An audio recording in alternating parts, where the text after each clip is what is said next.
ओम श्री सद्गुरु देव भगवान की जय। दोस्तों मैं हूं आपका दोस्तों सागर विश्वकर्मा। आपका बहुत बहुत स्वागत है मेरे चैनल विश्वकर्मा सागर ट्यूटोरियल में। तो दोस्तों आज के वीडियो में आपको ये जानकारी दी जाएगी कि अगर कोई भी व्यक्ति है और जब वो डिफ़ॉल्ट करता है तो उसके साथ में ऐसी कौन कौन सी परेशानियां होती है जो वो डिफ़ॉल्ट करता है। तो आज उसी के बारे में बात करेंगे। जेन्युइन डिफ़ॉल्टर और विलफुल डिफ़ॉल्टर क्या होते हैं और बैंक इनको किस नज़रिए से देखती है और किस पर केस करने की संभावना ज़्यादा होती है और किस पर केस करने की संभावना कम होती है। आज दोस्तों उसी के बारे में बातें करेंगे।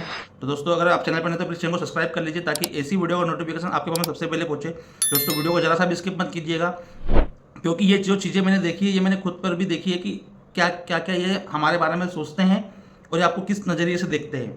तो दोस्तों सबसे पहले तो ये वाली बात है, जब बहुत सारे कस्टमर हैं, अभी हमारे कुछ सब्सक्राइबरों से हमसे मैंने कल के दिन बात करी थी। तो जो सब्सक्राइबर है जब वो उनका बताते हैं कि उनके बारे में, तो जहाँ तक है कि वो उनके बारे में जो भी परेशानियाँ बताते हैं और मेरी परेशानियाँ ये मान के चलो 70 to 80% मैच खाती है। तो दोस्तों क्या होता है, परेशानियाँ तो वही है, कैसे लोग बाग मल्टीपल लोन के डेप्थ में फंसते हैं, इनके माया जाल में फंस जाते हैं। तो दोस्तों परेशानियाँ सभी की सेम रहती है। बस जो 20% का जो चेंजेस रहता है वो क्या रहता है कि मजबूरियाँ अलग अलग रहती हैं। आप डिफ़ॉल्ट करते हैं, क्यों डिफ़ॉल्ट करते, चाह करके कोई डिफ़ॉल्ट नहीं करता है दोस्तों। और जो चाह करके जो डिफ़ॉल्ट करता है उसके बारे में मैं इस वीडियो में आगे बताऊंगा। तो क्या होता है, मजबूरियाँ आपकी अलग अलग रहती है लेकिन सिचुएशन सभी की सेम रहती है। कल हमारे सब्सक्राइबर भाई बता रहे थे, बोले सर हमारा भी इस तरीके से मैंने पैसा इस जगह यूज़ कर लिया, अब पैसा प्रॉब्लम आ गया, बच्चों की फ़ीस वगैरह जो भी परेशानियाँ होती है घर चलाने में, जो भी सामने वाला फेस करता है वो ऑलमोस्ट सभी की सेम रहती है। आपकी भी सेम रहती होगी। या अगर आपका सब कुछ बढ़िया चल रहा है तो फिर तो कोई बात ही नहीं है। अगर जिसका बढ़िया चल रहा है वो वीडियो देख रहा है तो कोई दिक्कत ही नहीं है। आप हमेशा समय पे पेमेंट भरते रहिए, मेरा सजेशन आपके लिए यही रहेगा। लेकिन अगर कोई परेशान व्यक्ति देख रहा है, जो डिफ़ॉल्टर से बेचारे हैं, परेशान हो रहे हैं, वो अगर मेरा वीडियो वॉच कर रहे तो सभी की परेशानी आप भी सोचते हैं कि सभी की सेम रहती है, तब जा करके बेचारा डिफ़ॉल्ट करता है। ऐसा नहीं है कि उसको मज़ा आ रहा है, बहुत दिल पर पत्थर रख करके डिफ़ॉल्ट इंसान करता है, कोई जानबूझ के डिफ़ॉल्ट नहीं करता है।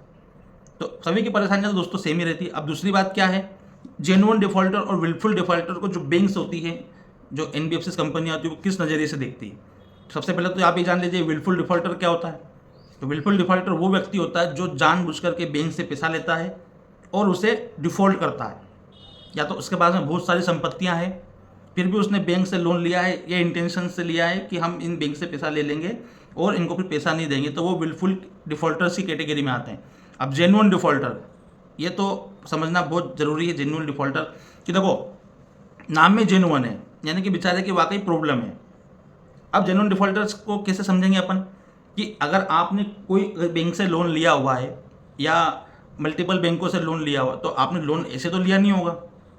अब लोन लेने के बाद में आपके साथ में ऐसा कुछ हुआ होगा, या तो आपको कहीं से परेशानी आ गई, या मेडिकल प्रॉब्लम में आपका पैसा खर्चा हो रहा है, या आप एक लोन को चुकाने के लिए दूसरा लोन ले रहे हैं। तो दोस्तों आप तो पैसा कुछ लेकर के उसको यूज़ तो करने लेके आने, आप खाने की स्थिति से आपने पैसा नहीं लिया हुआ है।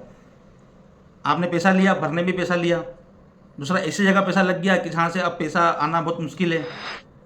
तो दोस्तों बैंक क्या करती है, अगर आप जेन्युइन डिफ़ॉल्टर हो तो बैंक के पास में आपका आधार कार्ड, पैन कार्ड, आपका सिविल रिपोर्ट, आपका क्रेडिट रिपोर्ट, पूरा सब कुछ उनके पास में रहता है। अब बैंक आपके ऊपर केस करेगी या नहीं करेगी ये उसी पे डिपेंड करता है। जैसे आपने ये मान के चलो, जैसे मेरे ही ले लो, आज से करीबन मेरा 7-8 साल पहले से मेरा क्रेडिट या सिविल चल रहा है। ऑन टाइम पेमेंट सब देखा जाता है कि आपने किस किस बैंकों से लोन लिया है, कितना ऑन टाइम पेमेंट किया है, कितनी बार क्रेडिट कार्ड से पेमेंट निकाला है, कितनी बार उनको ऑन टाइम पेमेंट किया हुआ है। तो दोस्तों ये सब चीज़ें मैटर करती है। ऐसा नहीं कि आज आपको इतना सारा लोन मिल गया तो ऐसे ही पहली बार में लोन नहीं मिल जाता है। आज कोई भी नया व्यक्ति है, आप उसको लोन दिलाने के लिए जाइए तो आपको खुद को मालूम है कि ऐसे कोई भी बैंक लोन उठा के नहीं देती कि हाँ कोई भी नया व्यक्ति है तो ले लीजिए, आप इतने लाख का लोन ले लीजिए। नहीं, उसके लिए आपको उस स्थिति पर आना पड़ेगा ताकि आपको लोन मिले। तो ऐसे लोन नहीं मिलता। बहुत सारे लोग बोलते हैं ना कि आप जैसे कस्टमर की वजह से अच्छे कस्टमरों को लोन नहीं मिलता। अगर वाकई वो अच्छा कस्टमर है तो लोन क्यों नहीं मिलेगा उसको? या तो उसने पहले से डिफ़ॉल्ट करके रखा हुआ है इसलिए लोन नहीं मिलता है, तो उसको आप अच्छा कस्टमर मत बोलिए। हम जैसे कस्टमर को लोन मिला हुआ है तो हम एक समय पर बहुत अच्छे कस्टमर थे, वो तो समय खराब आ गया है, इसके कारण हम लोग परेशान हैं। तो इसलिए आप उसको ऐसा मत बोलिए कि आप जैसे कस्टमर। हर किसी इंसान का दिन चेंज होता है और देखो, राजा से रंक और रंक से राजा बनने में कोई देर नहीं लगती है। तो आज फिर हम परेशानी में चल रहे, हो सकता है भविष्य में फिर हम अच्छे स्तर पर आ जाएं। तो बात वो है कि हर इंसान का दिन चेंज होता है, और चेंज क्यों कैसे होता है वो सब आप ही की बदौलत होता है। या तो आपने गलत जगह पैसा इन्वेस्ट किया है, बात तो वही आती है ना, भगवान नहीं है अपन लोग। अगर अपने बारे में थोड़ी सी अगर शक्ति होती ना कि हमको थोड़ा सा आगे का दिख जाता कि हमारे साथ में ये होने वाला, तो हम ये चीज़ नहीं कर पाते। और विलफुल डिफॉल्टर्स का तो कुछ कहना ही नहीं है, वो तो बेचारे वैसे जानबूझकर डिफॉल्ट कर रहे हैं, तो उसमें तो भगवान की शक्ति आ भी जाएगी तो भी कोई मतलब नहीं है। ये मैं जेन्युइन डिफॉल्टर्स के बारे में बात कर रहा हूँ। तो क्या थोड़ा सा अगर होता हमारे पास में, या भगवान हमको थोड़ा सा कुछ दे देता कि, तो हो सकता है कि हम आज कहीं और बैठे होते। तो दोस्तों ये होता है जेन्युइन डिफॉल्टर को बैंक इस प्रकार देखती है, आपकी पूरी क्रेडिट हिस्ट्री चेक करती है, आपका ऑन टाइम पेमेंट। ये मैं आपको इसलिए बता रहा हूँ क्योंकि मेरे साथ में हो चुका है। तो SBI वाले से मेरी बात हुई थी, तो SBI वाले ने मेरा पूरा कच्चा चिट्ठा खोल के देखा था, और जब वो मुझसे क्वेश्चनिंग कर रहा था कि बोले सर आप क्यों पेमेंट नहीं कर रहे, जब मैंने उनको अपने बारे में बताया, और वो सिस्टम पे ही बैठे हुए थे, और सिस्टम पे उन्होंने सारे मेरे लोन चेक कर लिए, बोले हाँ सर आपके ऊपर तो वाकई इतना लोन है, आप इतना बर्डन लेके चल रहे हैं। इसके रिकॉर्डिंग मैंने ऑलरेडी डाल के रखी हुई है, आप देख सकते हैं। तो दोस्तों क्या होता है कि ये लोग पहले से ही समझते हैं कि ये बंदा वाकई देने लायक है या नहीं है। विलफुल डिफॉल्टर होगा तो वो भी शो करेगा उसके अंदर कि इसने अभी लोन लिया है, और ज़्यादा कोई इसके ऊपर लोन भी नहीं, इसने बड़ा लोन लेके रखा और पेमेंट नहीं कर रहा, तो वो विलफुल डिफॉल्टर की कैटेगरी में है। और जब उस इंसान से बात करते तो वो सीधे यही बोलता है कि आप सेटलमेंट कर लीजिए। तो यानी कि आपको मैं वही बोलता हूँ कि आगे से आप सेटलमेंट ऑफर मत कीजिए। अगर आप जेन्युइन डिफॉल्टर है, आपको वाकई जेन्युइन प्रॉब्लम है, तो आगे से आप सेटलमेंट ऑफर करेंगे तो फिर वो आपको विलफुल डिफॉल्टर की कैटेगरी में डाल देते हैं, और वो यही सोचते हैं कि बोले जानबूझ के डिफ़ॉल्ट करा हुआ है।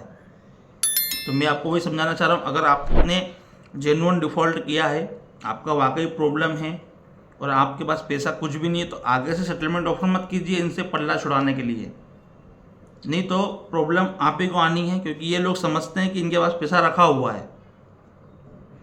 तो दोस्तों यही होता है। और जहाँ तक ये बैंक केस करती है या नहीं करती, तो ये तो बैंक के ऊपर डिपेंड करता है कि वो कब किसके ऊपर केस करे, है ना। बाकी ये है कि अगर आपके ऊपर भी अगर केस होता है, तो दोस्तों आपके पास में बताने के लिए बहुत सारी बातें हैं। ऐसा नहीं कि आप ऐसे ही आपके ऊपर बैंक ने केस कर दिया और आप परेशान हो गए और आपको जेल में डाल दिया या आपने को पैसा देना पड़ गया, ये हो गया, तो ऐसा कुछ नहीं होता है। बैंक केस करती इसलिए नहीं है क्योंकि बैंक को चाहिए पैसा। अगर आपके ऊपर केस कर दिया तो इतने सारे केस कौन चलाएगा। तो दोस्तों यही होता है, बैंक को चाहिए पैसा, मेस टू मेस लास्ट में सेटलमेंट होता है। तो अगर आपने डिफ़ॉल्ट करके रखा हो, नए कस्टमर जो भी हैं, नए जो भी डिफ़ॉल्टर हैं, तो आप ये सोचिए कि आप पैसा जुटाना आप चालू कर लीजिए सेटलमेंट के लिए। अगर वो भी नहीं हो रहा है तो उसमें भी कोई प्रॉब्लम वाली बात नहीं है। पैसा तो प्लीज़ इनका पैसा दे देंगे, नहीं तो कोई दिक्कत नहीं है। तो दोस्तों वीडियो कैसा लगा, वीडियो पसंद आते प्लीज़ चैनल को लाइक कमेंट से जरूर कीजिए। मेरे द्वारा दी गई जानकारी आपको पसंद आती है प्लीज़ चैनल को सब्सक्राइब कर लीजिए। तो पैसा तो प्लीज़ इनका पैसा दे दो, नहीं तो स्वस्थ रहो, मस्त रहो, रिकवरी वालों के लिए सख्त रहो। जय हिंद, जय भारत। ओम श्री सद्गुरुदेव भगवान की जय।